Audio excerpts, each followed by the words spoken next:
We're going to do a little backwards again. I got some footage at the end of this video to show you a little bit step by step how I did it. Not exactly step for step, but pretty much broke it down. But before we do that, I'm going to give you a rundown of what I came up with. This one here is a fairly easy one. Really not a whole lot to it. Kind of plain and simple. This is just standard foam board that everybody uses. I don't like the white board. The white foam, I just seem the pink foam is a little more durable. You can sort of it's more user friendly in my opinion. All I did was cut it a simple size. The back here, the door, I just offset it into the actual foam. It's not a big deal. I lost the footage to the door. I'll mention that again later. But they're just 1-inch pieces, about a 1/4 inch thick. Cut them down to size. Used a wire brush. But back here, behind, it's not even. I don't have it attached. But back here, I used the 2-inch skulls. It got really inexpensive from Target, Halloween. I cut out the eyes and the nose and the mouth. I have plans to actually try to maybe start doing some LED lighting and stuff here in the near future in the dioramas. Try to make it a little more interesting. As for the back of the door, the wall, that little bit of a wall right there, that white wall, I just painted it white. Then I took the airbrush and put some gray in it. And then I was just airbrushing it downward towards the bottom, of course. And I try to get a really dirty, musty kind of look. Underneath the skulls here, I use pastel, just black pastel. I use a little bit around the edge of the door and everything like that, a little around behind the skulls, make it look like some water damage. And on the skull, all I did was go paint them. I think it was a brown umber, or no, raw umber. And then I did a couple of coats of that, make them look really dingy and dirty. And then I went back in with a little light of a dark wash, very light. I mean, it was probably 80% water, 20% just black apple barrel paint. I don't know if I should have went all the way with cutting the eyeballs and the nose and teeth out, because that, or the mouth out, because that took some time. Not sure if it was really worth the time it took. But right here at the cross, real simple. Put it together with some foam and glue it together. And then I took the skull here. You can get these skeletons for 99 cents at home store. At least I did last year. Should have bought some more. I bought about 15 of them. I probably used most of them up on my Superman diorama, but all I did with this, just dirtied it up. I weathered it down with the same 80% water, 20% black, cheap apple barrel paint. Give it a dark wash a couple times to the desired effect, and then where I had the cut right here at his shoulder, and I hot glued everything down. Actually, they're not connected. They look like they're connected, but if you look at it from the above, they're not really connected. So I had to do that to get it with the actual, for the skeleton to sit like that on the cross. And I do, like I said, I did hot glue it down first. Then I had some real cheap silver gauged wire, real cheap, real flimsy stuff. I just cut it maybe 1/2 inch, a little more than a 1/2 inch down at the bottom as well here, and just push it into the foam. And that was it. Basically what's holding the skeleton up on the actual foam is super glue. Not super glue, hot glue. And on the up top of the rocks here, just straight gray. Just dry brushed it on. You'll see that here in a minute. But here's where I went outside in my front yard and tried to find some, I wasn't too selective. I just picked some limbs off the tree, broke some off, put some down there. And here's the giant. Here's what it looks like when I finished it all up. If you want to see a tutorial on the giant, I have it on there. I'll put it at the end of the video, the tutorial on the giant. That was a nightmare as well.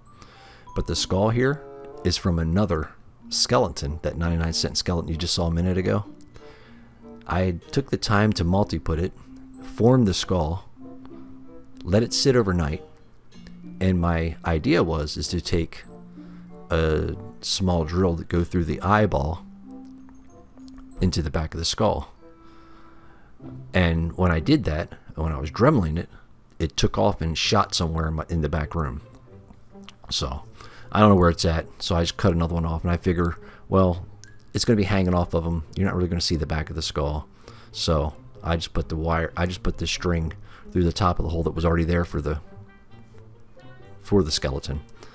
I don't know why they came with holes on top of the head when the back is, there's no back to the skull. But anyway, that's like for 99 cents. Can't complain about it. It looks good from a distance. It doesn't, you know, up close it doesn't look as good, but it looks pretty good from a distance.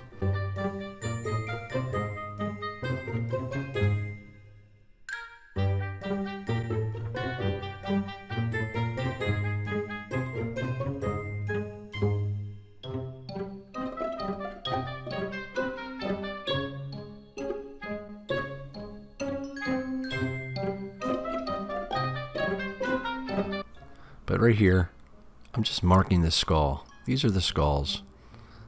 This is what they look like when they came out of the bag. They were like $5, $4 to $5 for 20 or 15 of them, or 10 of them, or 10 of them, something like that.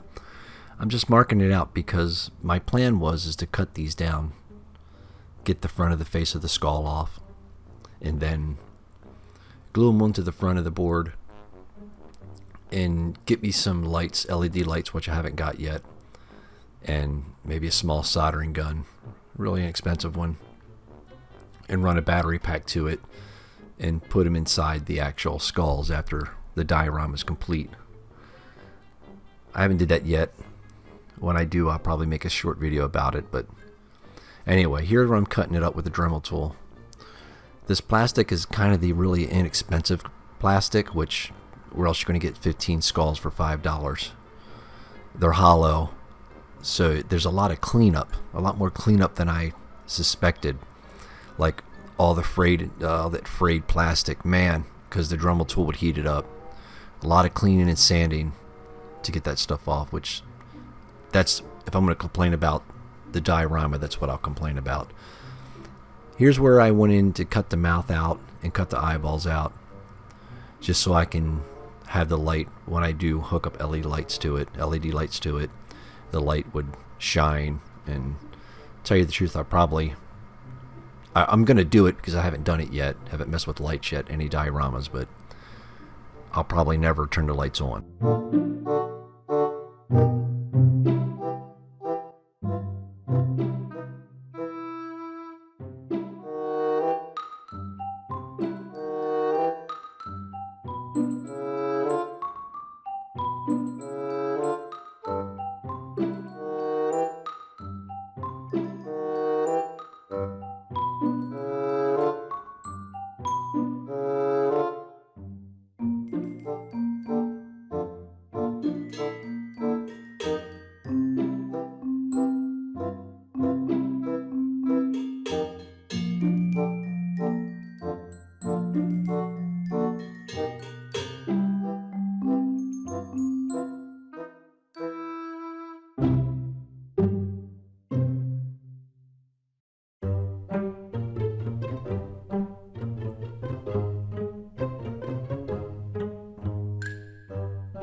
Here's where I'm positioning the skulls, finding my mark where I want them to be, cut some holes where the skulls will be if I ever do put the LED lights on this thing, which I really want to do.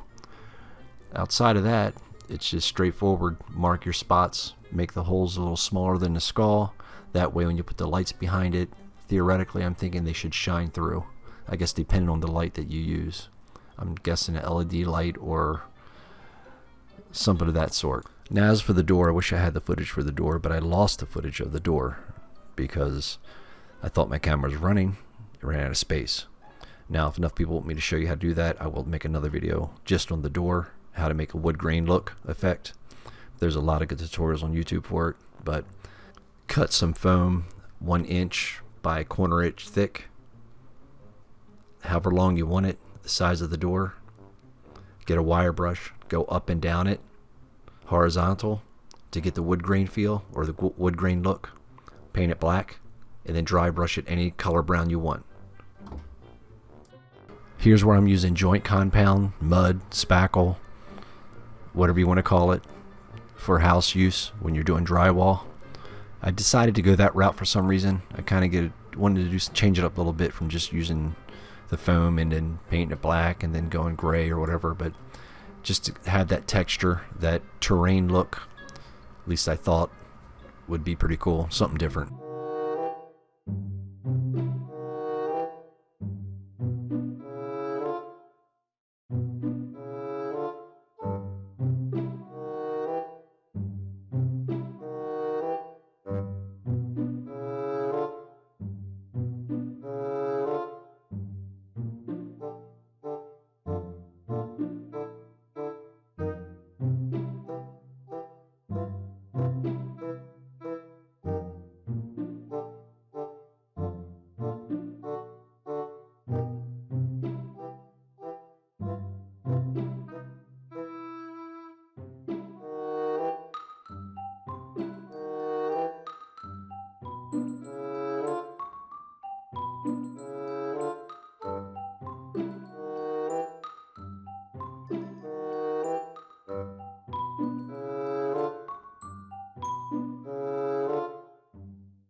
Now before it's dry, I'm cutting out just random pieces of foam with my wire cutter to make it look like little pieces of rock.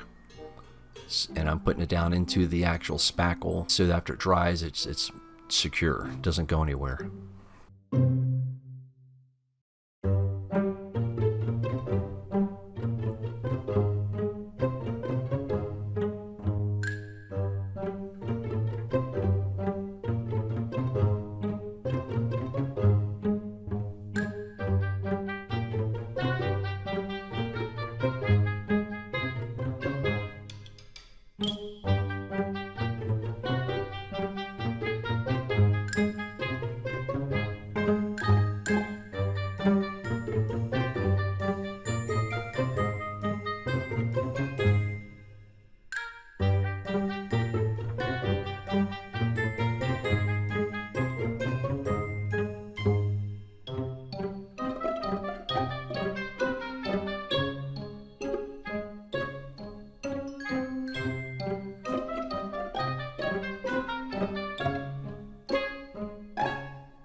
Okay, the next day here, after this spot right here, show you a real fast clip, what it looks like after it dried.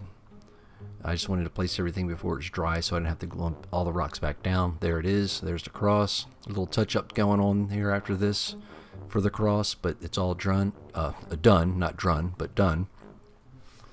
After that, I'm going to go in with some brown, but before that, I painted it straight black with the cheap, real inexpensive apple barrel paint. It doesn't have to be expensive for the black first coat, just for any dark, deep colors or dark shading in the rock. I found after in the past I never used to clear coat it after I painted it black. After I painted it black, it went straight to the next color.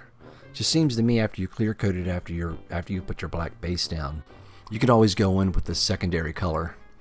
So for instance, I put the black base down, my base coat is black. Then here I'm going brown. Well, before I go brown, I'm going to clear coat it. That way, if I go into the browns and I mess up, I can always wipe it away fairly easy without disturbing the black base, if you follow me.